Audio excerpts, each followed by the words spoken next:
and welcome to Learning with Lulu. In this video, we are going to be doing a quick summary of Stave 2 in Charles Dickens' A Christmas Carol. Before we jump into it, please make sure to subscribe to the channel, and by the end, if you liked it, make sure to like the video, comment your thoughts, and share with others you know who may benefit from summaries of the staves in A Christmas Carol.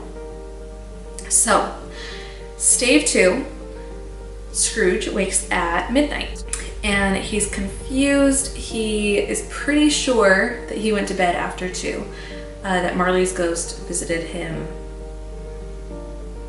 and he was awake until after 2 a.m. But he wakes up and the clock is saying it's midnight, and he remembers what Marley said, and he decides to just hang tight and wait for that first ghost that Marley warned him about. Lo and behold, the first spirit shows up, and it's this strange childlike figure, but the way Charles Dickens explains it is that even though it's childlike, it has like kind of that aura of someone with an old soul, like with a lot of wisdom.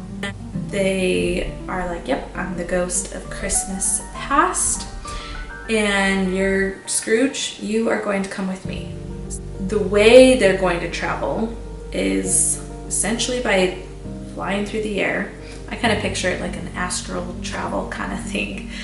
And the childlike ghost of Christmas past touches Scrooge's heart, and that gives him the ability to fly. Once that is accomplished, they leave through the window.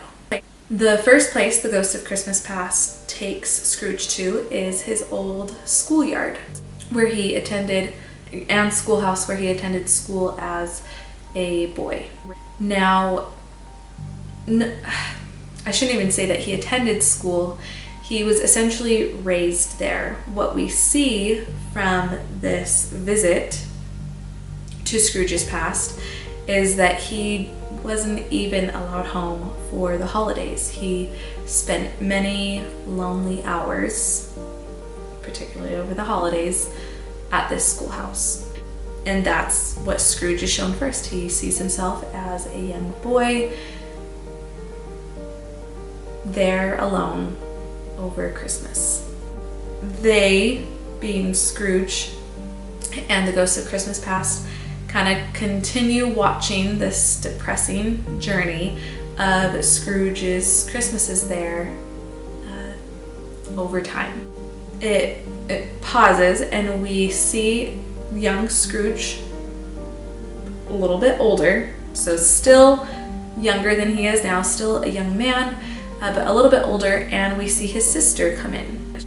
And she is happy to see her brother. You can tell that he's happy to see her, and she says like, you can come home now. And she says that their dad is nicer, and is saying like, oh yeah, Ebenezer can come home now. And from this we can assume that the father has been the one keeping Ebenezer away, keeping him at a distance. We can assume probably a domineering, a patriarchal type father, keeping his child away all these years. His sister, Fan, as we learn, is Fred's mother. And we can see from this past interaction that Ebenezer, he adored his sister. Then the ghost of Christmas past and Scrooge, Ebenezer Scrooge, they leave that chapter and they go to a separate chapter of Ebenezer's life, and they go to a party being hosted by a man named Fezziwig. Now, Fezziwig is the man that Scrooge apprenticed under, so he learned finances from Fezziwig. And now, note, Fezziwig is not the same attitude or personality as Marley or Ebenezer Scrooge, because our first introduction to him, he's throwing this beautiful elaborate party. And taking joy in those jovial aspects of life. And then a little bit further, we see Scrooge with a girl named Belle. And it's not exactly clear. We could possibly make the assumption that she's one of Fezziwig's daughters. It mentions that he does have 3 daughters, but they go unnamed. So she might be Fezziwig's daughter. Also doesn't actually say that she is. Scrooge is talking to her and she's ending an engagement. They were engaged to be married. And she essentially says, fell in love with a different man. You used to love me, but you love money more now.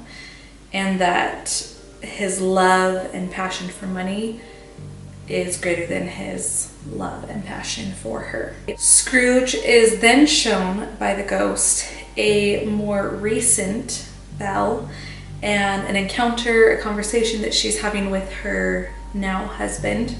They're actually talking about Scrooge. The gist of their conversation is that it's pretty sad that Scrooge has no one now because of the priorities he's decided to choose in his life. Now, these revelations from the ghost, they all are a little bit too much for Scrooge, and he begs to be done.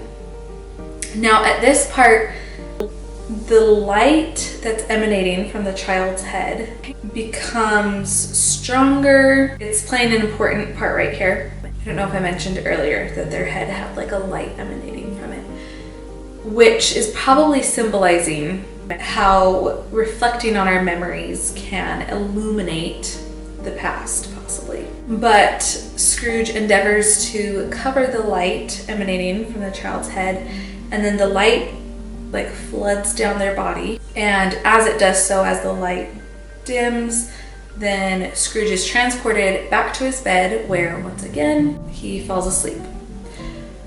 So that's Stave 2 in A Christmas Carol.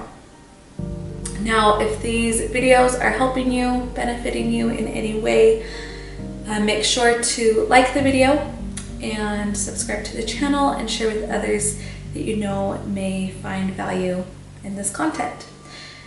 Thanks for watching, and I hope to see you back around.